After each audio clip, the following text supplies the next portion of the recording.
അച്ഛൻ നല്ല പ്രാർത്ഥനാപരമുള്ള ഒരു നല്ല വ്യക്തി. മലബാറിനെ ധ്യാനം കഴിഞ്ഞു വെളുപ്പിനെ 5:30 പാലായിൽ ഓട്ടോ എടുത്ത് പന്നങ്ങാനും അശിശിക്കും.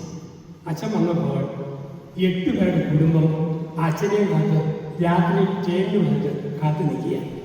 വന്ന പാടെ അച്ഛനോട് ചോദിച്ചു, ഇന്നേ അച്ഛനല്ലേ? അച്ഛൻ അതെ. നിങ്ങൾ എവിടെ നിന്നാണ്?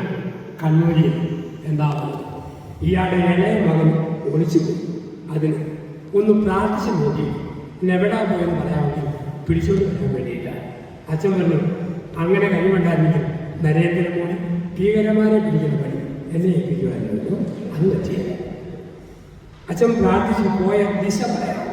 അച്ഛൻ പറഞ്ഞു, അടുത്ത 30 വർഷം നിങ്ങളുടെ മോനെ ഓർത്ത് ഞാൻ കുർബാനയിൽ ഓർത്ത് പ്രാർത്ഥിക്കും. 30 ദിവസത്തിനുള്ളിൽ നിങ്ങളുടെ മോൻ തിരിച്ചു വരും. ആ വിശ്വാസത്തോടെ പോകണം. ഇവര് പോയി. അച്ഛൻ കയറി ചെല്ലുമ്പോൾ സുബീനസ് ചോദിച്ചു, വെളുപ്പിന് കസ്റ്റമേഴ്സ് ആരും ഉണ്ടായിരുന്നത്? അച്ഛൻ ചോദിച്ചു, എവിടെ നിന്നാണ്? മലബാറിൽ. എന്താവുന്നു? ഒരാളുടെ മകൻ ഒളിച്ചു. അതിന് പ്രാർത്ഥിച്ചു.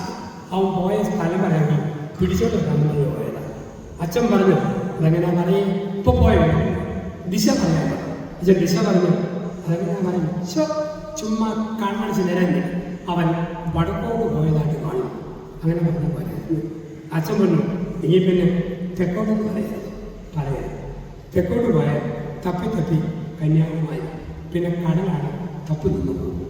വടക്കോടാണെങ്കിൽ UP, കാശ്മീർ, അഫ്ഗാനിസ്ഥാൻ, ഇറാൻ, പോകും. എല്ലാവർക്കും ഈ കിട്ടൽ കാണിക്കുക. ഇവിടെയാണ് ധ്യാനം. വചനം പറയുന്നത് സമയത്തിന് വേണ്ടി കാത്തിരിക്കണം. സമയത്തിന് വേണ്ടി. അവിടെയാണ് കർത്താവ് പറഞ്ഞത്, ഓർക്കാത്ത നാഴികയിൽ മനുഷ്യപുത്രൻ വരും, ഒരുങ്ങിയിരിക്കുക. വിളക്കിൽ എണ്ണയെടുത്ത കന്യകമാരെ പോലെ ജാഗരൂകരായിട്ടിരിക്കുക. സമയം ഏത് സമയത്തും കർത്താവ് വരും.